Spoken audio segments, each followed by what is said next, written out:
Hey Ty. All right, so I just got the registration stickers on. I have a vinyl business, so I did that myself, and got the registration all done at the DMV. Buffed it out pretty well. I still got some more work to do, but I wanted to get the front end really good, so I could get the stickers on, and then I'll have to come back to it.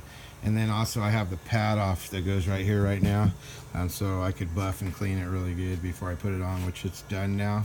So I'm gonna go ahead and put the pad on. So this is the pad I'm talking about, this thing here. So these came off the, I call it my Bumblebee. It's my yellow machine. There's parts from the Bumblebee, as I call it. It's a STX 900, and it was a black seat. So anyway, I had bought in the gray seats, and you'll see this other STX that I have. This was my original one that I told you about that I had. That was the seat setup that I was going to put on your old jet ski. I think we're just going to go black right now because I'm just trying to do something different with it. I notice if you look, this jet ski is as a 97, and it's same jet ski, but it has a gray on the top, and it does have all the stickers, as you can see. And I did notice that the one you gave me doesn't have any stickers on it, nowhere, which I thought was interesting. So somebody took them off, I'm guessing. Anyway, you can see I got some wax on these. I got to clean them off better, but I got, it all buffed out and cleaned up. Let's see what else. The engine's all put back together. The exhaust was all taken apart, so I had to put that all back together. The starter was fine. I had to replace the stator in the front because it basically had sat in water and just got all rusted and corroded. And the flywheel, same thing, so I replaced the stator and the flywheel. Let's see what else. I put a fuel primer in it right here, which it's to pump to add to fuel, so if it's sat for a long period of time. I did take out all the floor pads. The glue was starting to lift on some of them, and we're going to put in new floor pads. And actually the pads I'm going to put on, they look like these here. They're made by Black Tip Jet Sports. Some people call them Shark. They make seat covers also, and so they're pretty cool. And I had put them on this jet ski in the past, and they go on pretty easily. They just have like a double-sided tape on the back, so you just peel it and stick. So the hardest part is getting the old stuff off on these, which I've pretty much gotten done. Did it today. So the jet pump, when you turn it over by hand, it was actually hitting on the housing and locking up, so I had to pull the jet pump out, and I found some sharp edges on the jet impeller, and I had to file them. So this whole section here had been removed and taken out, and I just got it all back in today. So that's all done.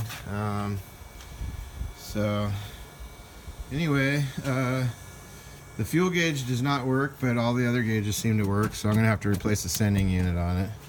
I replaced the carburetor on it. The old carburetor was just so corroded and bad, so it's got a new carburetor on it from the 900. I had to do some jetting to it, but it's the same size carburetor. In fact, the ZXI 1100 came with the same exact carburetor, just different needles in it, so I was able just to change the needles in the carburetor and use that. The intake manifold, I think I showed you in an earlier picture, had been cracked when I tried to get the carburetor off, because I couldn't get it off because the bolt was broken off. So I ended up breaking the manifold, so I had to pull the manifold off the other one. So that's got a new manifold. It's got all new fuel lines, all new oil lines. I ran a fuel primer up to the top here. Instead of taking the actual chokes out, I just run a primer right over the carb, and that just injects fuel. Usually I just run it to the one. That's enough just to give it a spark to get it going. But you could run one to each if you wanted to with a T splitter. I just don't bother with it. That's usually enough to get it started. I had to replace the fuel on. This would not move, not at all. And it was one of the cables was frozen, so I had to remove this whole assembly and lube it all, and then replace one of the cables in it. So that's new. I didn't do anything to the steering. Let's see what else. There's actually a rubber stopper on the on this pad on the other side that was broken off, and I had to get one from the other machine. So that's been replaced. But anyway, pretty much everything's been gone through. It starts right up, no issues. In fact, here, I'll start it for you. I haven't even had to use the primer to start it, which is interesting. I mean, it just starts so easily. So I'll show you. Key on. Oops. So let's get my hands here clearer better. So on off, key on. Go ahead and put the key in the ignition. I like to always press these a few times just to make sure my contacts are good. Turn the fuel to the on.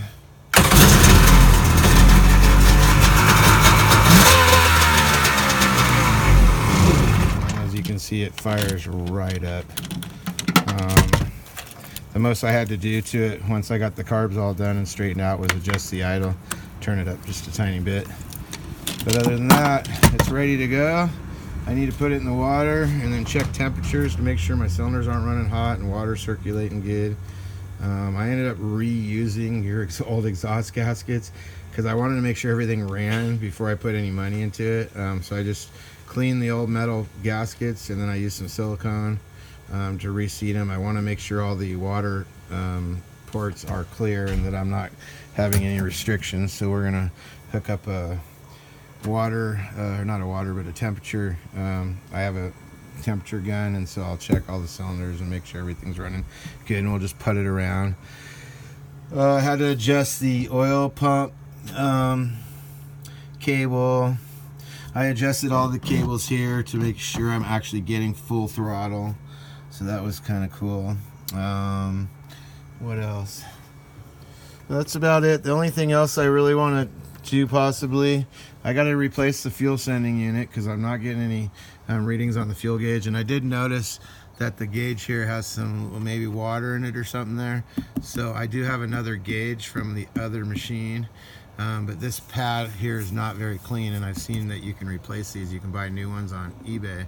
So I'm gonna see if I can pick up a new sticker to go on the top of the other one, and if I can, I'm gonna replace this gauge with the other one since this one's got some issues with the gauge there. But other than that, we're done. We're ready to go. I'm gonna go test it on the water here probably this week, and then I got to order the floor pads for it so I can put those on. But otherwise, it buffed out pretty nice. It's actually, you can see my old machine, it's kind of dull compared to the old one here, compared to yours. Now yours is a 1999 and this one's a 1997. And really the only difference with these two jet skis, the holes are identical, is you have black bumpers, and on yours you have the purple, and then you have red up here, whereas this one's gray. That's the only differences.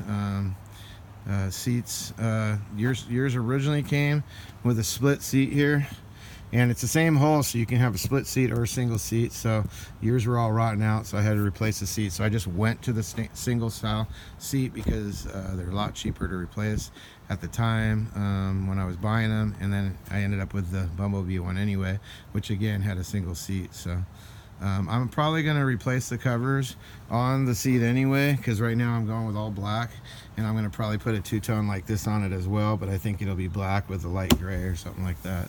So anyway, enjoy the video, and we'll have to get you out here so we can take you for a ride. All right, bud. See you later.